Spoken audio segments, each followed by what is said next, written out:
So welcome everybody again. I want to welcome and thank the Poudre School District for taking the time today and allow us to host this informational forum. We understand that the times that we are at are unprecedented and that there is a lot of chaos and a lot of information and decisions that we're making right now. So your time is valuable and we are thankful for you being here. So let's start with introductions. Will our panelists please introduce yourself and just give us a brief idea of what is your role at the Poudre School District and your role is specific in relation to the decisions that are being made with COVID-19. Si los panelistas pueden por favor decirnos quiénes son y cuál es su rol dentro del distrito escolar y especial y específicamente en relación con las decisiones que estamos tomando para COVID-19. John, please.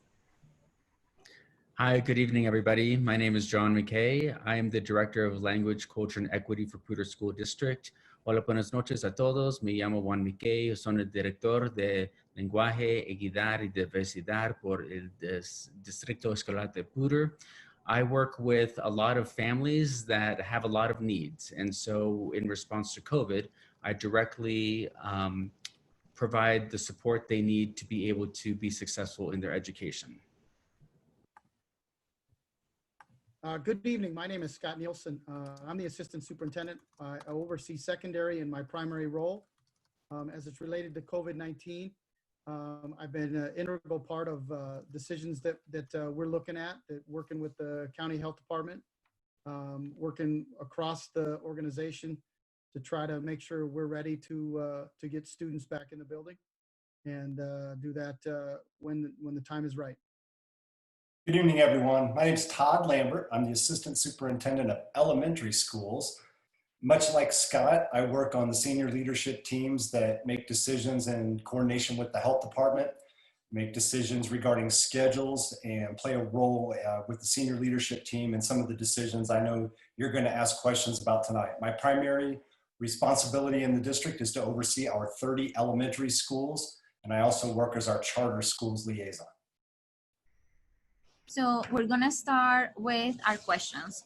The first question I have, so for everybody who's attending, please make sure that you ask questions in the Q&A section. You can find that at the bottom of your screen. We have people who are vetting those questions. Are you asking them? And the same with the chat. Chat is for more comments. If you are watching this through Facebook Live, you can ask questions in the comment section. We have somebody who is then sending those questions to us. If you are also watching through the Rincón de Cuentos stream Facebook page, please feel free to ask questions and we will make sure we ask them here as well. So our first question is, who makes the decision to open or not the schools? Who is involved in that question? Well, I'll take that first question, and I think it's a good one, and one we've been asked quite a few times in the last month or so. Ultimately, that decision is made by the superintendent, much like a snow day decision is made by the superintendent, but with lots of support from other people. Our superintendent works with the city, works with the county. She's been in close contact with the county, but also in close contact with other superintendents, districts across the Front Range, and looking at lots of different factors. In this case, lots of factors like in our case of COVID, the numbers that we see in the community, the kind of passing of COVID that we see going on in the community, the percentage of hospital beds or ICU beds being utilized.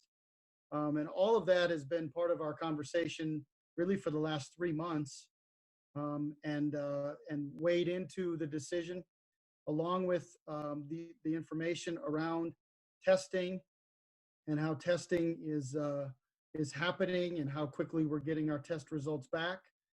Ultimately, that's what helps us not just open schools, but keep our schools open, which is ultimately the goal, right? Is to not just open them, but keep them open for students. And so it's many of those things, but ultimately that decision is made by the superintendent with lots of support and information from the people around her.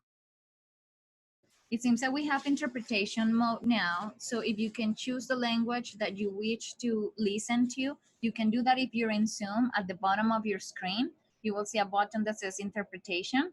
From now on, please choose the language that you wish to listen. If you are bilingual, please have the option off. So thank you so much, Scott. The second question that we have is, what factors play into deciding when it's time to open the school or not? It seems that you have provided a date when you will give maybe a different way that the schools are going to open or not. So is there a process? Is there a formula that you're looking into when you are deciding to open the schools? I'll take that question.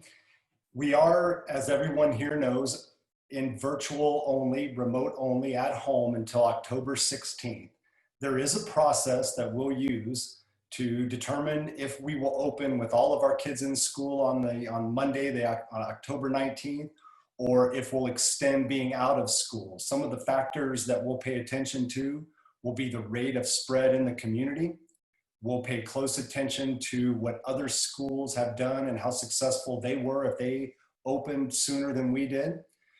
We'll pay close attention to the advice we get from Mr. Tom Gonzalez at the health department. And like Scott mentioned earlier, the decision doesn't rest on just one factor. It'll rest on several, and we'll have to consider the situation of where we are at the time. My best guess is that we'll start having those discussions seriously in mid-September. Ideally, we will be able to bring all of our students back on Monday, October 19th. But again, we'll have to pay attention to the factors I just mentioned before we make that decision.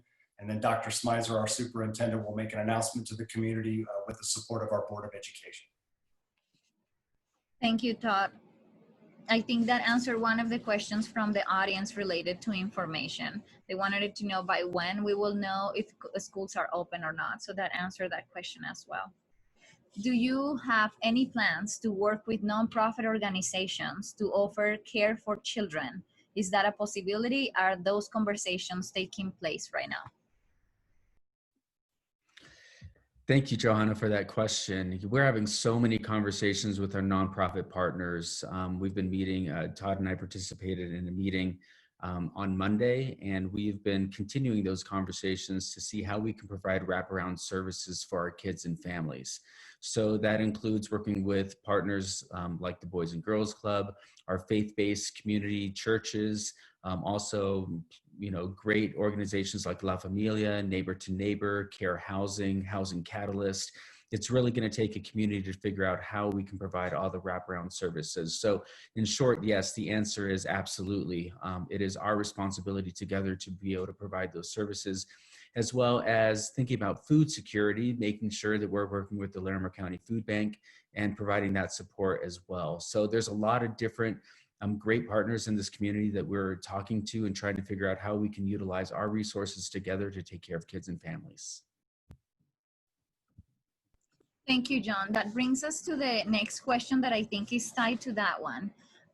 The question is, why is it safe for churches, Boys and Girls Club, and other nonprofit organizations to provide care and open their doors to children, but it is not for PSD to do so? I'll take that one, Johanna. Thanks for the question. And I think that has created some wonderings over the last few months as to what are the different parameters. I think each of those groups have the parameters or guidelines they need to follow. As we began to look at our plans, which has been happening for us really since we left school in the spring, thinking about different models that we could open up in, we had different parameters we were looking at. Could we have half of our students in a classroom? Would we only be allowed to have 25% of our students in the classroom? And then in the end, the decision that we came to was we were going to start in remote.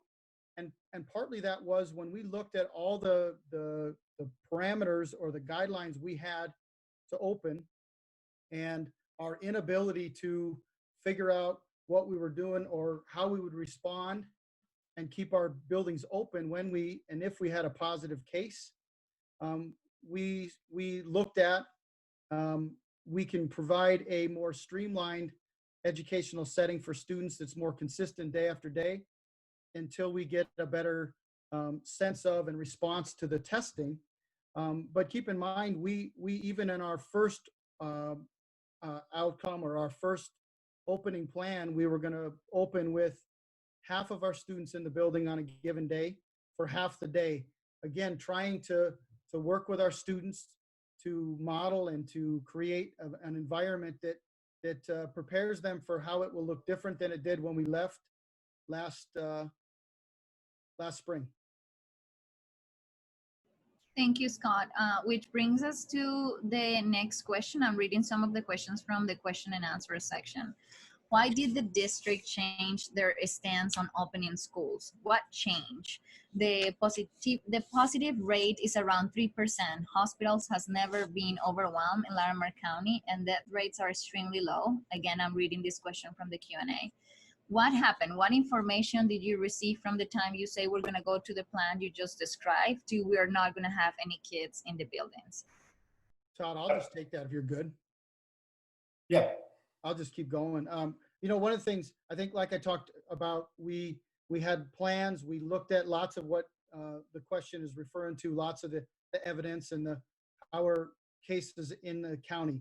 But what changed as we went through the summer was the duration it was taking to get tests back. So if you went to take a test in the middle of June, you might get the results back in 2 or 3 days.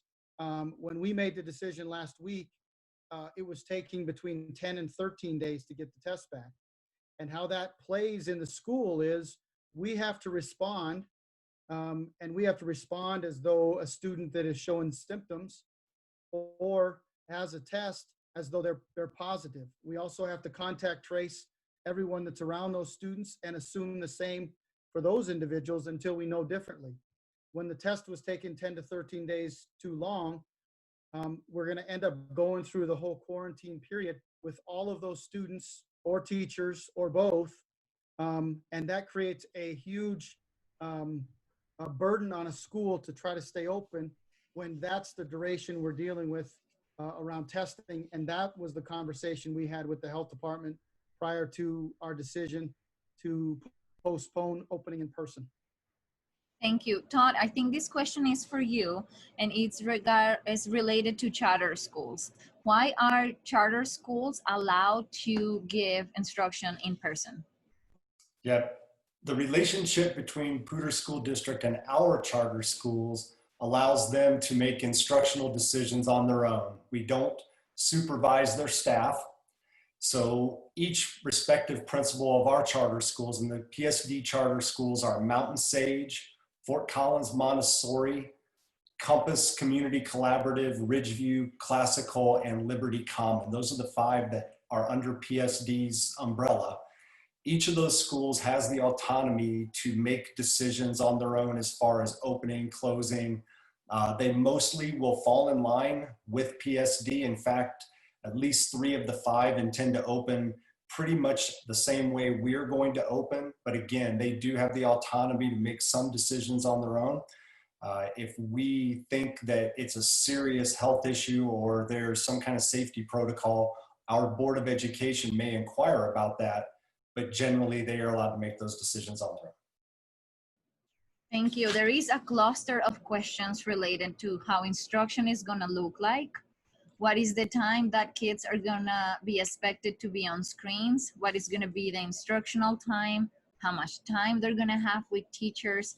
We have at least 10 or 15 questions that are related to how is it going to look like for kids when they are going to school from home. So if somebody can give us an answer to this. I think we both could. How about if I start with the elementary schools and then I'll turn it over to Scott to speak about the middle schools and high schools. As far as elementary schools go, if everyone remembers last spring when we released students on March 13th, it was a pretty difficult time. It was an abrupt closure. Our teachers, our families, our students simply weren't prepared to go and do learning from home 100% of the time. And even under those conditions, our families, our teachers, our students really came through. The state of Colorado, our education department, gave us a significant amount of grace when it came to time on task, meetings, minutes, all the different things that are expected in a school year. We do have expectations in the state of Colorado for students to attend school a specific number of hours per year. specific number at that time is really not negotiable. All schools are expected to meet that. Some of those expectations were eased back or even taken away in the spring so that we could just stay in the mode we were in and finish the school year. That is not the case for the 2021 school year. We're beginning a new year. The Colorado Department of Education expects us to meet the regular minute guidelines that they have in place for our schools.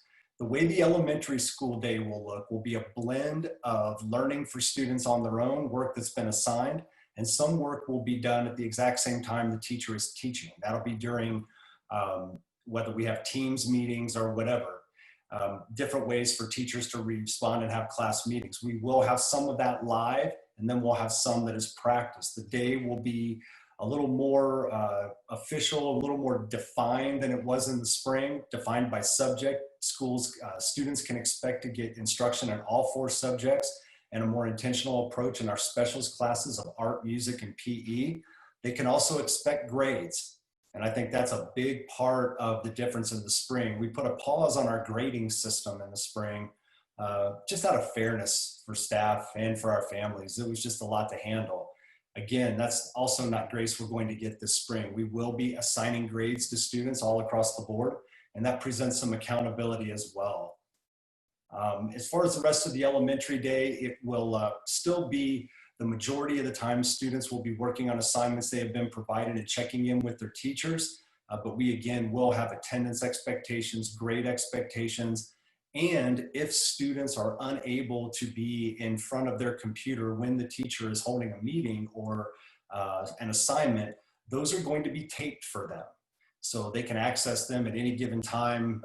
We know that our students are going to be in a variety of situations coming up this fall, and we want to be accommodating for them. So the teachers will record everything on their class pages. I would also add, John, now would be the time, if we could, to post an example of one of our district's learning pages. If we could do that, I'm going to wait. I know. Here we go. What you have in front of you right here is what we call a teacher learning page. Last year, I'm gonna wait till we get that set on the screen there. I lost it, John. Sorry, Todd. Let me take over the screen again. Johanna, I think I got it. So hold on, please.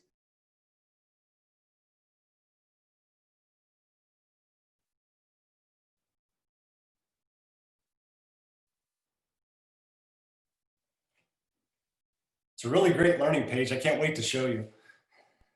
And I think this answered the question. Somebody asked us when we started and we were having technical difficulties, is this what we can expect?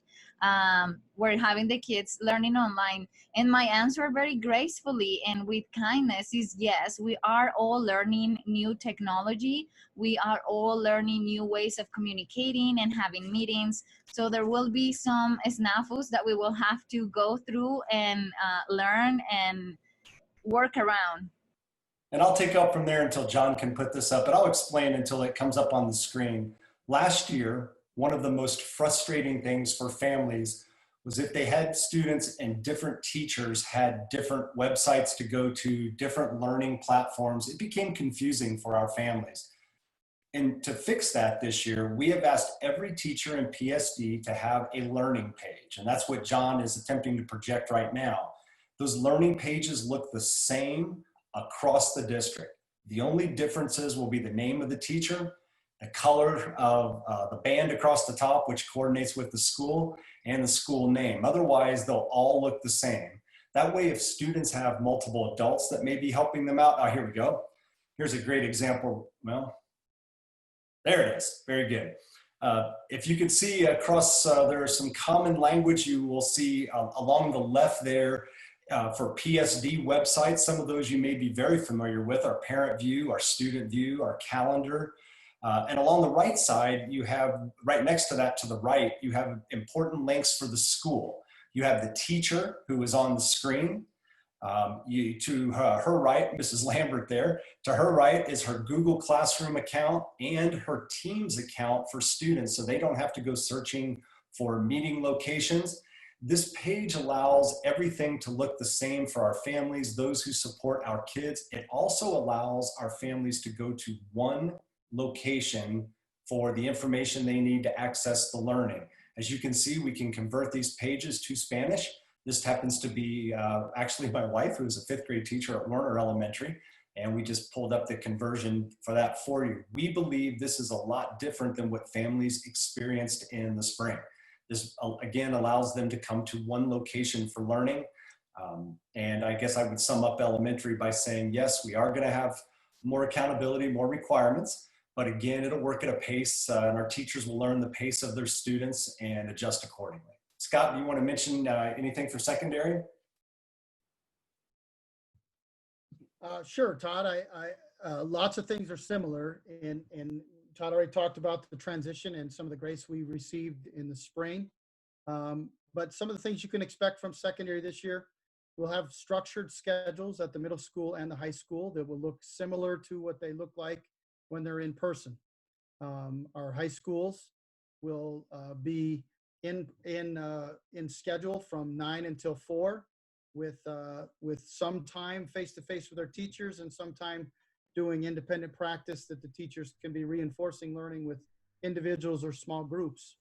So the entire time won't be with the teacher with a classroom of 30, but the student has a chance to be reinforced with the learning the same amount of time as they would when they're in the classroom.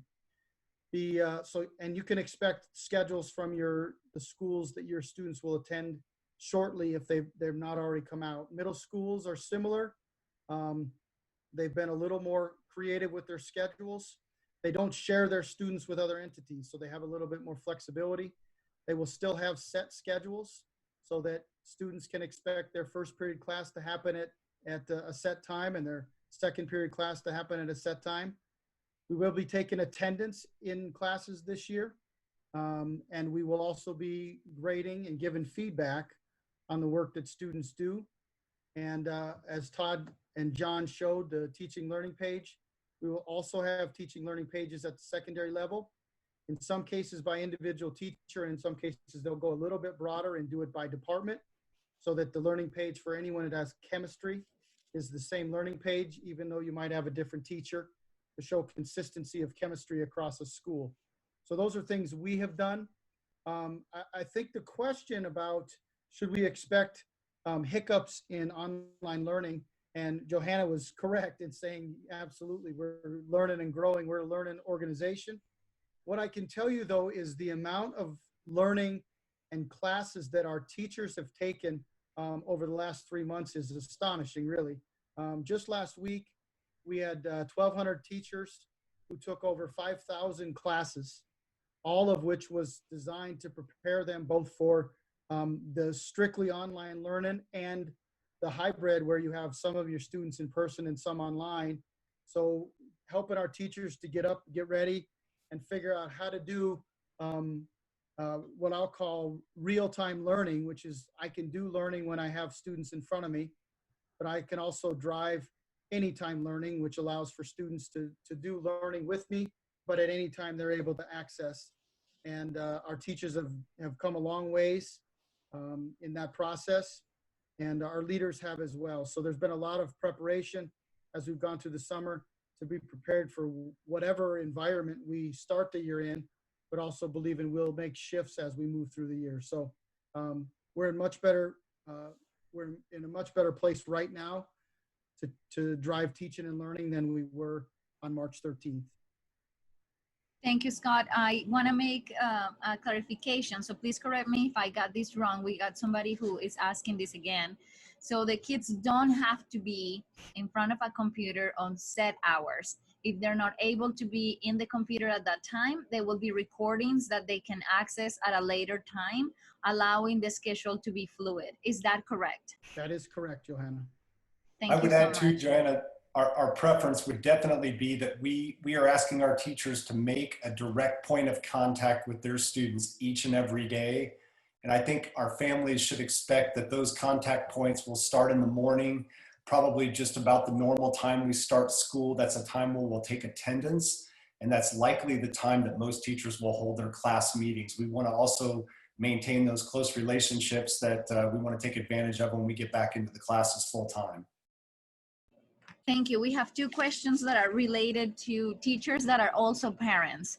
So the two questions are alluding to how do we expect teachers to be teaching while they also have to take care of their kids.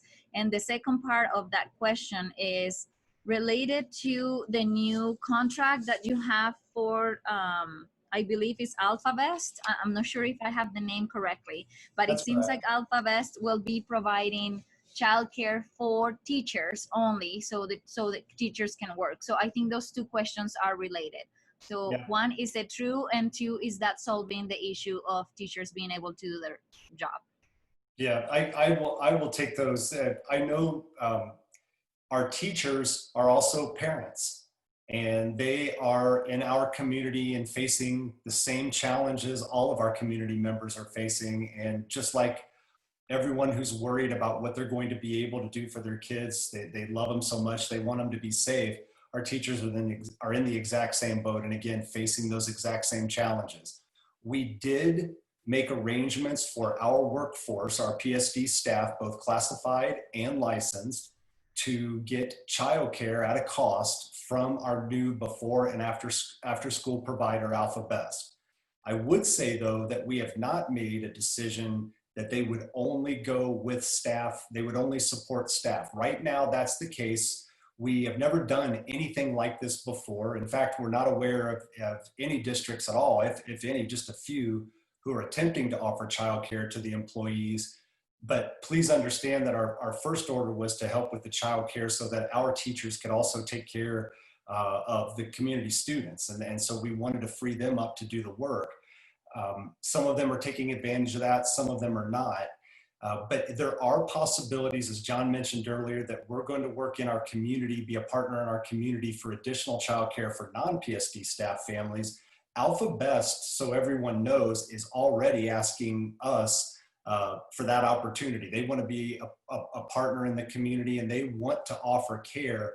However, right now we've determined that any large gathering of students in one location or in our schools is unsafe for the reasons we discussed earlier.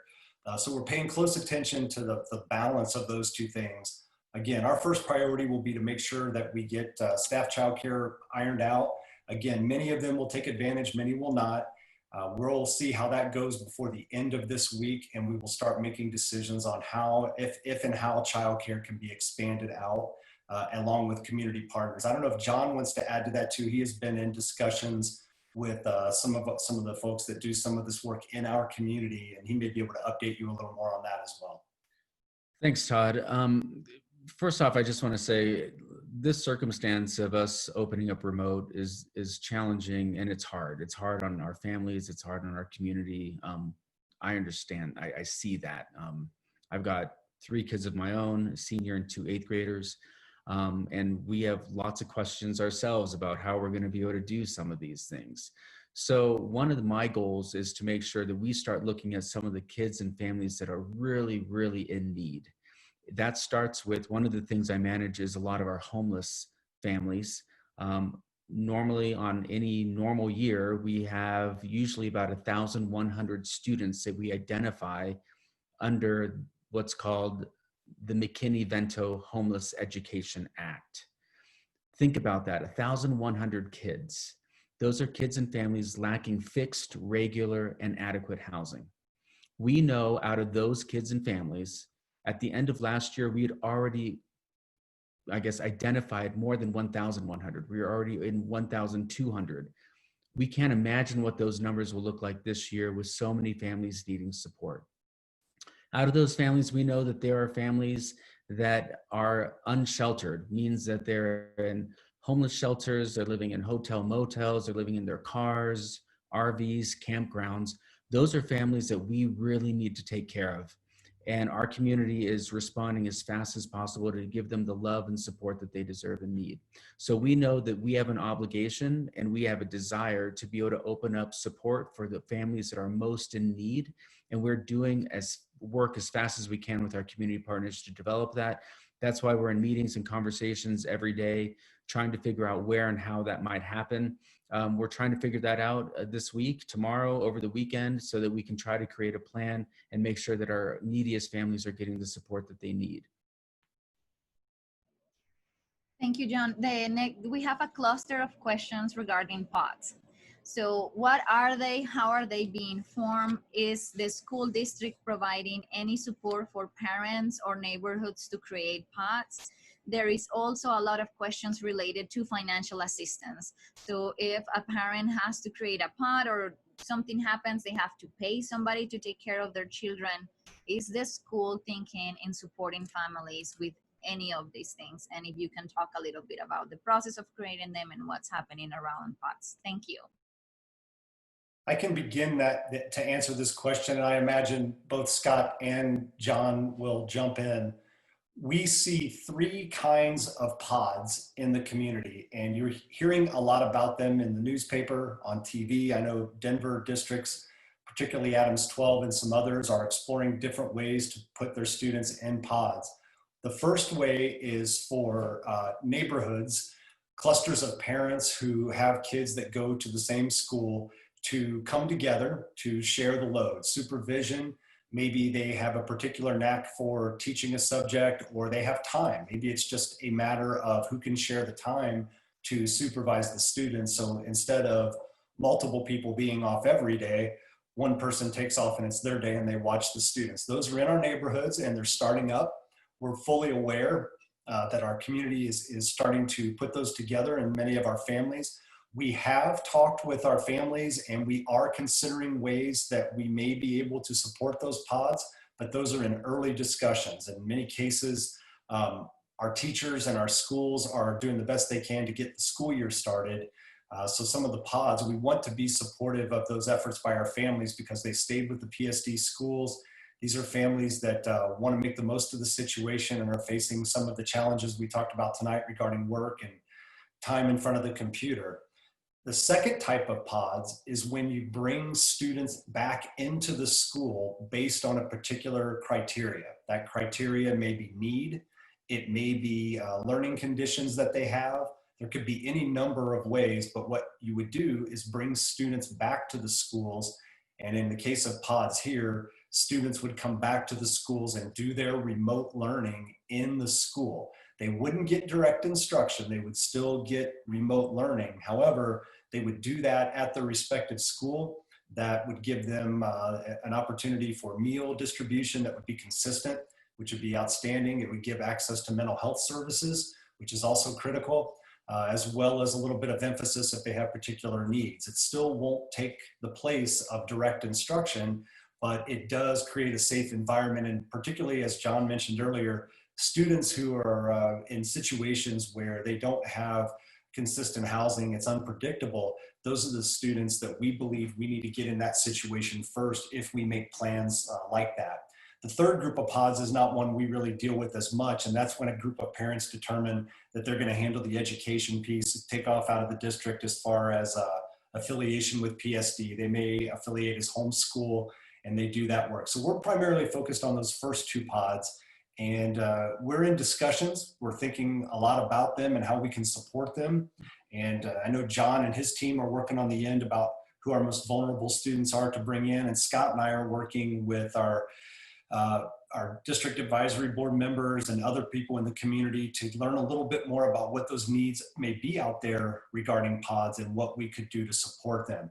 I do not anticipate that the district would provide any financial support for that work outside of the schools. Scott, you want to add anything to that?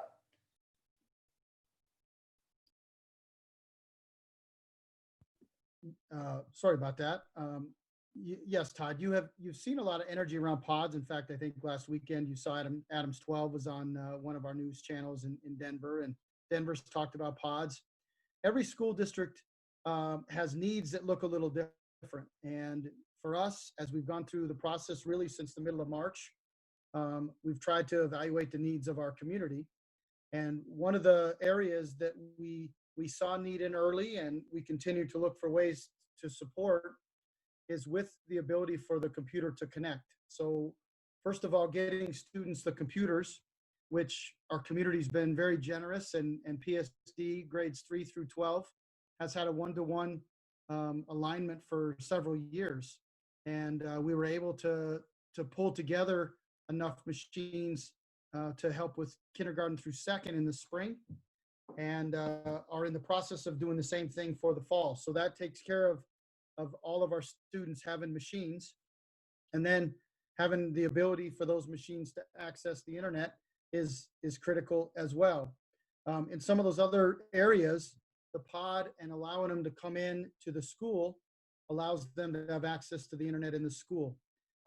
Poudre has continued to look at other mechanisms. In the spring, we worked with hotspots in different neighborhoods in town to try to give students a connection point in their neighborhood, but not what I would consider quality, because it was in the neighborhood, not in the home.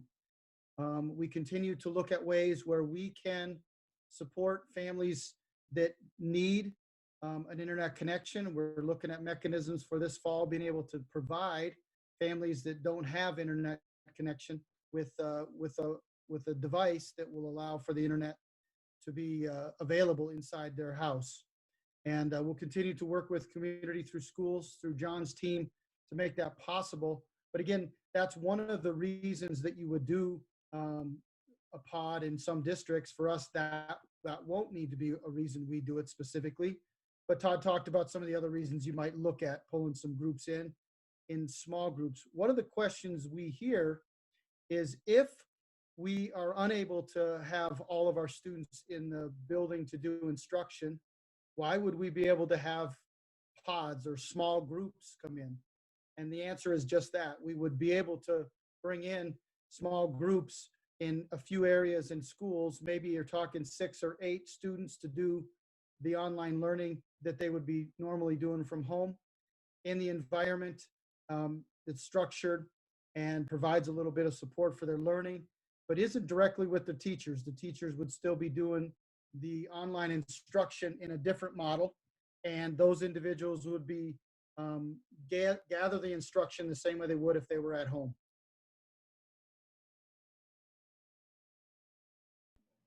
Thank you. We have some questions related to testing, standards, and also any kind of accommodations or support for kids with disabilities. So I think they're all kind of together. What's going on with the standards, testing, and what kind of support will be provided for kids with disabilities. I can take a little bit on that question regarding the big picture for assessment. Our families are used to taking certain assessments throughout the school year. They can expect that that's going to look very different to start this school year. In most cases, our students in grades second grade through 9th grade, or for sure all of 2nd grade through 8th grade, take what is called a MAPS test in language arts and math at the beginning of the year. We are exploring the ways we may be able to still do some of those things remotely, but our youngest kids are going to not take that assessment at the front end of this year. We're also used to taking access and CMAS testing in the winter and spring. Those are on schedule. As of right now, the state of Colorado has determined that access testing and CMAS testing will take place in the spring of 21. They've not defined exactly what that will look like, if it's different than what it's been before, which means that we will cover the same standards that we're expected to cover. And that goes back to the question earlier regarding how lessons will look different this year, or from the spring. And a big part of that is there is material that is intentional that has to be covered in preparation for the assessment. One important point to mention too, and to your question, we know that some students need accommodations to take assessments to get a true sense of where they are. Our integrated services department, our teachers, as well as other support staff are fully aware of this and have already begun planning for how they will support students on any type of assessment. We are also exploring the idea that we may have students where we want to have them come in for assessment. We've not planned anything like that because we're still keeping the buildings with students out. So that's also another option we may pay attention to. But again, I think you can expect the front end of the year to look different because we're remote. We probably will slow down some of the things we normally do at the beginning of the year or modify them. But once we get back from holiday break and we get into January and we begin to take some of the state sponsored testing like Access and CMAS, I think our students, at least right now, should expect that those will go on as scheduled, assuming that we will be back in the buildings to take them. If that's not the case, then I could see the state of Colorado postponing testing again like they did last year. I don't think they have any intention of delivering that to students virtually. Students are going to have to be in the schools to take on those really large tests. Thank you. Our following question reads, recently a contract was made with the school with 3 different police office departments. It was approved to provide safety at the school for children, and since the schools are closed and the police departments cannot fulfill their contract, is PSD expecting to get some of that money back? I can take that one, Johanna. And much like in the spring, we went through the same opportunity, if you will. And yes, the way the contract's written, we get money back for days that they're not working with the school district exactly. We're still in negotiations around exactly what that will look like, and what our perceived needs will be as we move into the fall. But yes, the contracts work in a way where when they're not working directly with us, they reimburse us some of the money. Thank you. The next question is a scenario question. Parents want to know, kind of draw a picture for us. What does a day in the life of a remote middle schooler looks like in PSD scenario? Will students have a structured interaction with teachers? Will they have live instruction? Will assignments be communicated to students? And will a single platform like Google Classroom be leveraged for assignment management? And how will tests be conducted and knowledge attainment evaluated? So I know it's a cluster of questions. I could take that since we're talking about the life of a middle school student. And yes, there will be structure, and those students can expect their period 1 class to happen, their period 2 class to happen, their period 3 class to happen, their period 4 class to happen in a structured time frame, day after day. One of the big changes that has been made this fall versus last spring is almost all of our secondary schools will have 4 or 5 classes total. Many of our schools, when they moved from in-person learning to remote learning last spring, the students were responsible for 8, sometimes 9 classes. That's a big shift where students will have less classes to be accountable for. The learning management page, you already saw Todd talk about the launch page, the teacher learning page, will be consistent for all teachers. In terms of what they use behind that, the majority of teachers at many of our schools use Google platform. They don't all. Some still use a platform called Blackboard, but you'll get to that through the teacher learning page. So the access points will feel the same for all of our teachers, which is a big shift from the spring. When you as a parent, if you were trying to help, or in my case, my 2 students went to multiple platforms directly. The classrooms will feel much more like they do when you're in person in the buildings, in that they will start the classes with their teachers. They will work on new learning and then be given a chance to practice the new learning. And that could be in small groups. It could be working in groups of 2 or groups of 3. Our teachers have learned, many of them, how to separate the students into the different rooms. Think about them as different tables, which the teacher is able then to check in, check for understanding, monitor learning, and do some reteaching if necessary. And again, that will happen in a structured rhythm for students, as opposed to the spring, where often, I can speak about my 2 kids, they were pushed out work, in some cases for the week on Monday, and expected to accomplish that work over the course of that week. And in the spring, many of our families were asking for that. What we're saying now as we move into the fall is we're going to create structures that look and feel like classroom in the building, only we're doing it remotely. And so that is what you could expect. There'll be a break midday for students to have a time away from classes, get lunch. And we, as we work right now, are working on a model where we also will have lunch provided at many of our schools, that students could go access lunch during the time period that they're off, either from their middle, in that case, their elementary, or their high school. That will also have lunch delivered out in the community, or handed out at multiple sites. So all of that, trying to create a system or a rhythm for our students in the day, rather than just accomplishing work, which we heard from families was what some of it felt like in the spring. Hey, Johanna, can I lead into that just so that we can, I want to communicate something to the community real quick. Absolutely. So when people are wondering about food, I want you to know that we are positioning our school district to have 15 of our school kitchens open. So there'll be lots of options if you're within walking distance to be able to go to a school and get lunch. When you pick up a lunch, you'll also receive a breakfast for the next day. But we know that we have a lot of families that won't be able to just drive and get to a school. So we also have available, we're developing routes so that we're going into neighborhoods and at bus stops, not all of them, but we'll be able to communicate those. We're finalizing those today and tomorrow.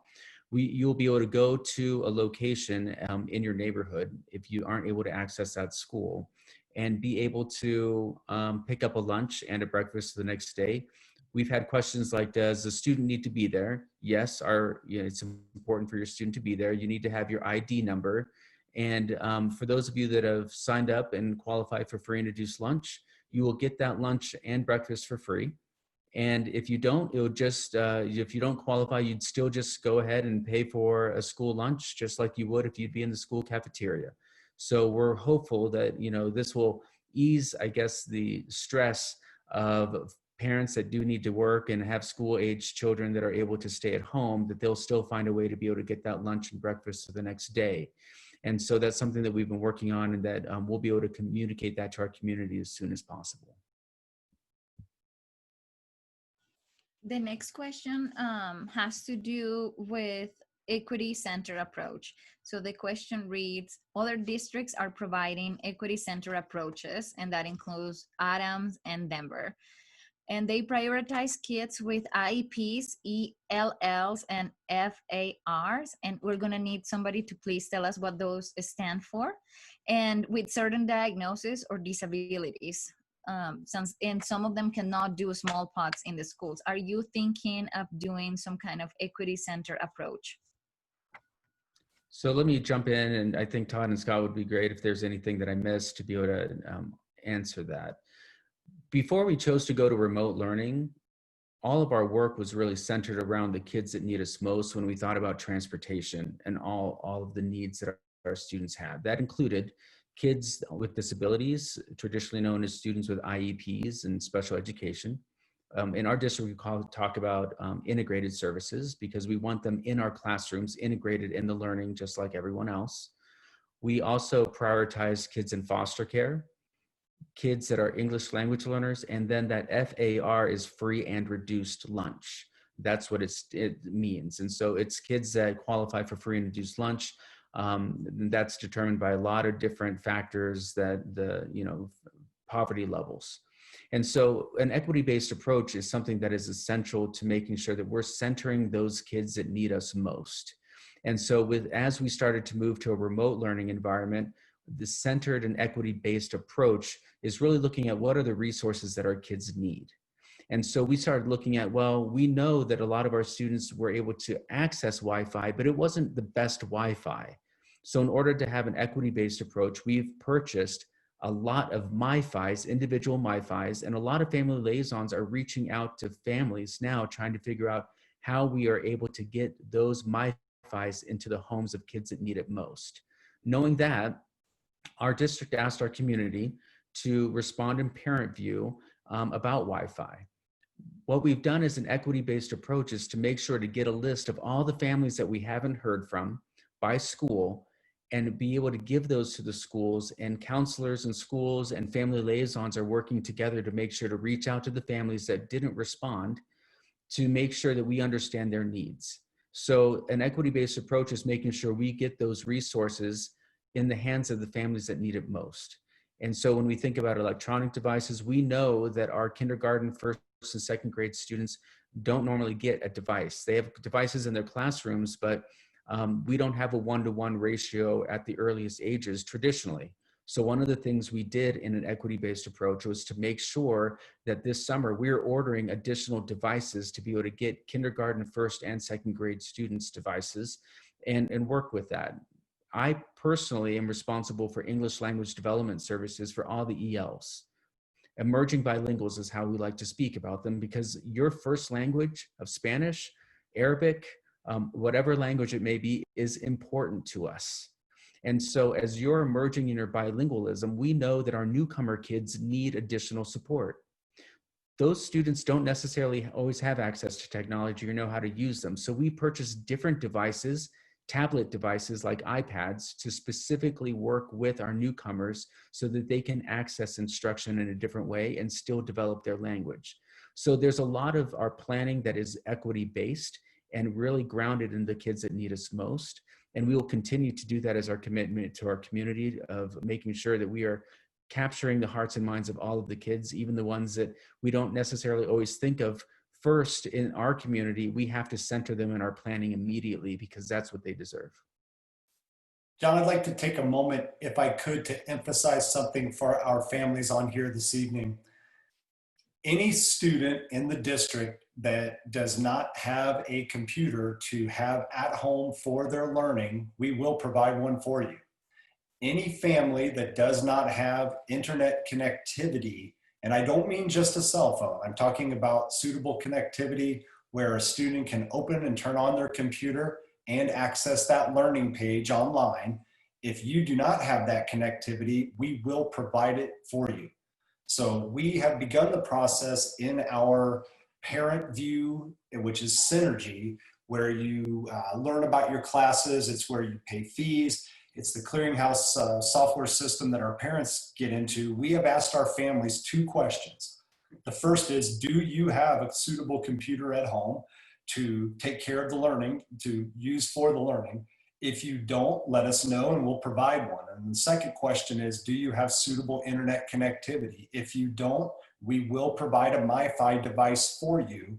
And on our computer and material distribution days, we'll hand that out and make sure the MyFi device is connected. The great thing about the MyFi devices is that they don't rely on a tower or anything like that. They are connected to a cellular network, meaning when a student hooks that onto their computer and gets connectivity, it's portable. They can take it from one location to another. So if they happen to find themselves in a few different locations during the week, that connectivity will be there for them and they won't have to rely on towers or Wi-Fi or things in other places. As long as they're somewhere where a cell phone connects, so will their MyFi device. And again, we'll be handing those out for our elementary students on the 24th and 25th. And our secondary schools are in the process of doing that work over this week and next week, I believe. Scott, is that correct? Okay. I just want to get that out there for families too, the most important part of this message. If you did not fill those questions out in Parent View or Synergy, I ask that you, number one, first start with your family liaison. If you are connected and familiar and know your school's family liaison, let them know and that information will get to the school. If you aren't familiar with your school's family liaison, call the school, tell them I told you to do so. You call them up and you say that Todd Lambert told you to call and you need to get a computer ordered and you need to get a MyFi device ordered. We caught about half of them, but we don't want to miss anyone. And so please take the time to do that so that your children are connected. Thanks. The next question has to do Johanna, just with, one more thing. yeah. Just one more Okay. thing. The MyFi devices. If you have more than one student in the home, know that a MyFi device can really connect to 2 up to 3 students at one time. So you don't need 3 different MyFi devices. You could have one MyFi device in the home. So know that we do have a lot of MyFi devices, but we still want to make sure that we use them responsibly so that we can get them to every family that really needs them. If you have more than 3 kids in the home that need to connect to a computer, please go ahead and make sure that you communicate that so that we can get you more than one MyFi device. But we really want to make sure that you're connected to your school and to your learning. That is really important to us. Thank you, Joanna. We have less than 15 minutes to go, and we have between all of our channels and platforms over 55 questions are still open. So my next question for all of you is your willingness to host another informational forum. It seems that we have a lot of questions from the community, so it will be important for us to host maybe a couple of informational forums. And I'm seeing nodding heads, so I'm taking that as a yes and moving into the next question. This question is specifically about children who cannot learn remotely. What options are being explored by PSD, not related to assessments or standards, related to meeting FAPE, and if you can explain to the audience what FAPE means. Thank you. I'll take that one. FAPE stands for Free Appropriate Public Education. And yeah, we will continue to monitor that. You know, Todd and John both have talked about different groups of individuals that we'll be paying attention to.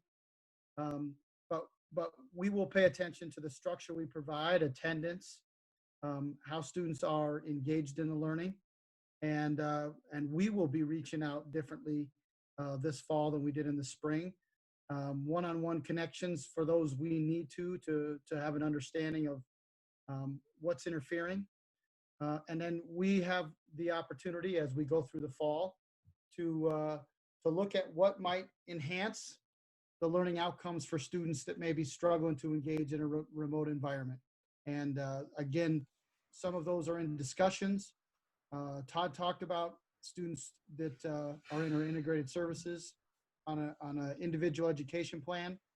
Some of those students may have a hard time engaging in the learning in this environment. And some of those students may be candidates for what we call the small learning groups or the pods. So those discussions we're having could be ways that we mitigate or support students that may be struggling with access to the online environment. Thank you. It seems that we need a little bit clarification. Susan is asking us to be a little bit more specific about how many hours per day elementary students, kids will be expected to be online with their teachers. Parents want to know this to be able to arrange their work schedules and to know what their schedule is going to look like. And this also has to do with attendance. Will the kid need to be in the morning connected online to be part of the attendance every day? And how will teachers be providing that information to parents? I can take the elementary part, Scott, and then you could take secondary. Elementary students will likely see a day that involves a class meeting, likely in the morning, first thing, which is where we will take attendance. We also are exploring the idea of taking attendance in the second half of the day in case students are in situations where they can't start accessing until the second half. We want to be generous with that. We're not trying to catch somebody not at their computer. We recognize that these are challenging times, but at the same time, we are required by the state to take that attendance. Elementary families can expect their student, in addition to that meeting, to have opportunities throughout the day, short check-ins with the teacher. Those would not be mandatory. They would be appreciated. They would be encouraged.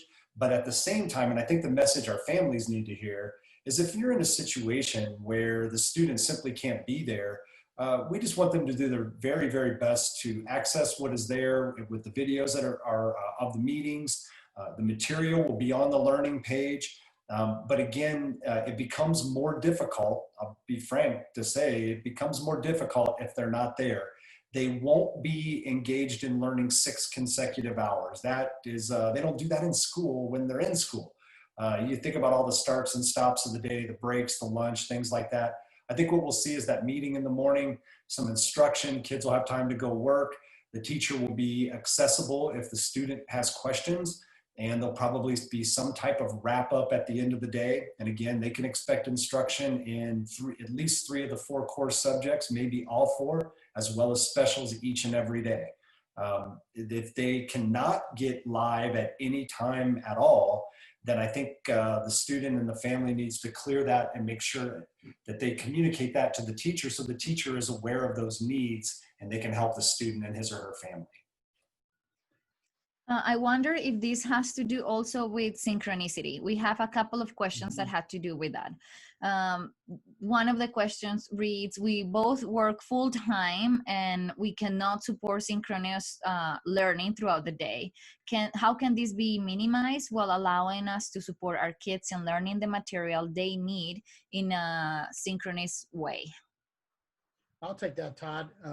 I think Todd talked about the elementary. The secondary is similar but different in that, you know, the students will have their 4 or 5, depending on your school, different classes.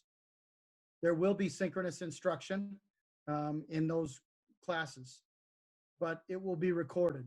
So for those families that their students need the support at home to do the learning, they'll have the recording from the new instruction that happened, say first period in the morning at 9 o'clock. The parents would have the ability to go back and watch that synchronous or that recorded lesson in an asynchronous way. So we're trying to be flexible and that will drive the learning in a rhythm that feels like school, with the flexibility to have that lecture, that opening to the lesson in a remote or asynchronous way, so that students could go access that. And there's many reasons you might want to. A student may be able to participate in the live learning, but then go back as they're doing their work later in the day, or and re-watch, so they could actually see that learning for the second or the third time. And then it's also there to support the students. It also is there to provide support for pods. Earlier there was questions about how might there be some support for the pods that are forming. Having those learning times recorded supports the parents who are out driving the groups of students that are coming together. That could allow for the parents to have or participate in that learning as well, to help support and know exactly where the teacher was going that day. So that flexibility is there, and we recognize there will need to be that type of flexibility in this environment. For secondary schools, will watching the recordings count toward their attendance? We are able to go back and take attendance. So if you think first period, I'm going to take attendance of who's there. There will be mechanisms to go back and take the attendance if in fact they have done the work. I would say it's more about doing the work and showing the learning than watching the video, if you will. So something that goes with that. So the nuance that you just asked about, Johanna, great question by a parent tonight, is still being worked out exactly how that will work. But the attendance is not graded. The attendance is taken to understand who's there, who do we need to support. The understanding of the learning, did kids learn, and are they able to show that what they've learned? That's what we'll measure, and that's what will be graded. Thank you. This is a short question. Are plans being made for marching band when football starts in spring?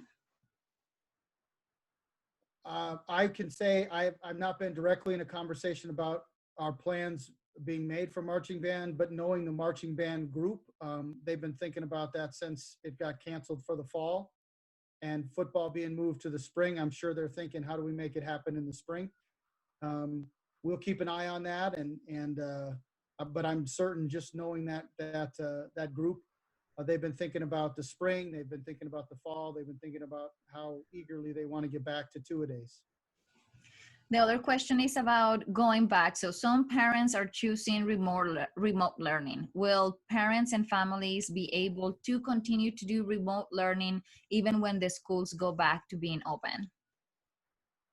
They will. The PSD virtual, it depends on the remote learning we're talking about here. Poudre School District has PSD virtual or PSDV. Families may opt to go into that PSDV school. They would have their remote learning all year. So regardless of what model the rest of the district is in, if a family decides they want to be in PSD virtual, they will stay in that model. We expect students to stay in that model for the entire year. It will be available to them all year.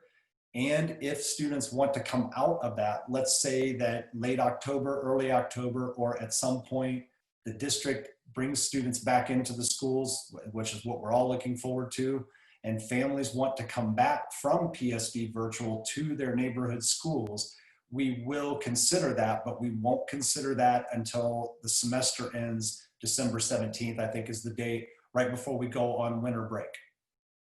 But yes, virtual will be available all year.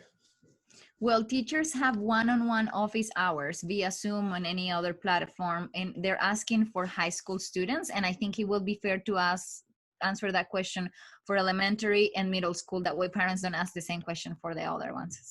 So I'll start with high school and then I'll take middle and I'll turn it over to Todd. Our middle school and high school teachers will have office hours. But can I promise that they'll have one-on-one office hours with all our students? I can't.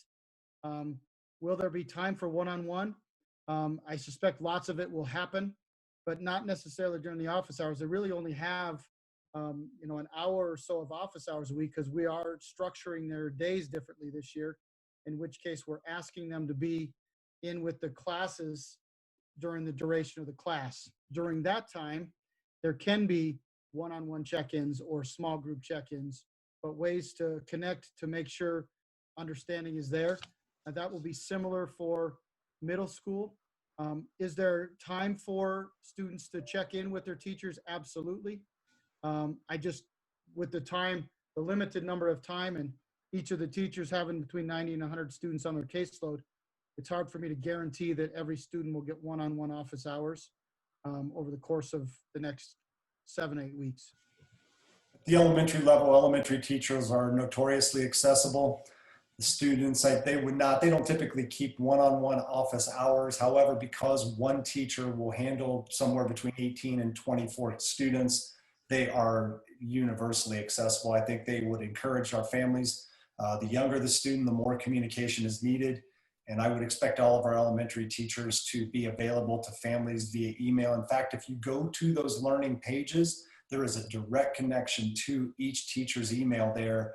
Families don't have to remember what the email is. They may not have that plugged in. They can go right to that learning page and communicate. But again, elementary teachers I expect to be accessible during the day. Of course, they got to take a little break at night. They're managing all that work. But if parents need to get a hold of our elementary teachers, I'd say the best way would be via email through that learning page. And I think they'll get a response quickly. Well, the students that are in middle school and high school or elementary, will they have to manage separate teacher pages for each one of their students or courses? I'll take that at middle and high. I think in elementary school, it's easier to do just one because one teacher teaches all the subjects. In middle and high school, they will have to manage one page for each subject. That will be the button, if you will, to how that teacher organizes the learning. And so as I talked about earlier, the majority of middle school and high school has moved to 4 periods that they will offer for students. And so in those cases, the students would have 4 different teachers, 4 different classes for the next 9 weeks. In the event that they have 8, they would still have 8 teacher learning pages for the next 8 weeks. The difference, I think, between that now and that last spring is they'll be organized in the same manner. They'll look the same. So for you supporting them or for them accessing, the look, the feel will be the same. The launching point will be the same. And they'll need to know their schedule is what it comes down to. Before I answer elementary, I want to get to AJ's question over in the chat. I think I didn't answer that as clearly and understand that as well. The question regarding if they stay with their school in the virtual model, so they're in the virtual right now, and it just depends on what we're in, not PSDV, would they have the opportunity to remain in virtual? The answer to that is no. PSD virtual will stay virtual. If you are not opting for that, when we announce we're going back to school or we loosen restrictions, whatever we may decide to do, we would expect students in those classes to follow whatever the plan was. As far as learning pages at elementary, elementary kids would experience the one learning page from their homeroom teacher. And it's very possible that our specials teachers, art, music, PE, may offer pages as well. In fact, they will. And so they may get into those a little bit, but for the most part, they'll work with one page. We are at 7:01. I want to thank everybody for being here. We have over 40 questions that are open that we were not able to address. So again, we will be following up with Poudre School District to host another informational forum. Our commitment is to have all of these questions sent to Todd, Scott, and John, and we will find different avenues to answer them. We will be probably posting them on our website and possibly on PSD website. We have all of the questions. Like I said, our commitment is to answering them in another way. We want to be respectful of time.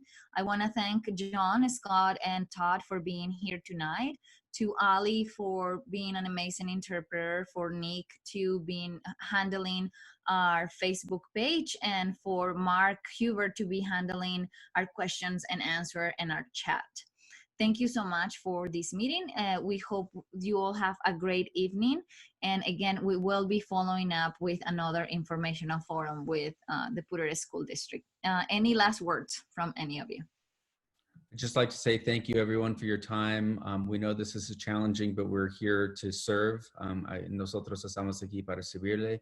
And thank you for asking Todd and Scott all the hard questions. I would just add, it was an honor to be here tonight. I hope you're not frustrated by the questions that are unanswered. And if you can get those to us, John, Scott, and I will find a way to answer them and get them back to you. Hope everybody has a great night. Thank you all, and I look forward to another opportunity to speak with you, and appreciate bringing your questions, and we'll do our best to answer them. And as Todd said, we'll try to get the ones that are already in motion closed out. And thank you we will have for everything, for setting this up. We appreciate the Poudre River Library District helping us be in community with all of our stakeholders. Absolutely. Good evening, everybody. We will have this video recording available on YouTube, so you can share it with those who were not able to be here tonight. Have a good evening, and thank you so much for being with us tonight.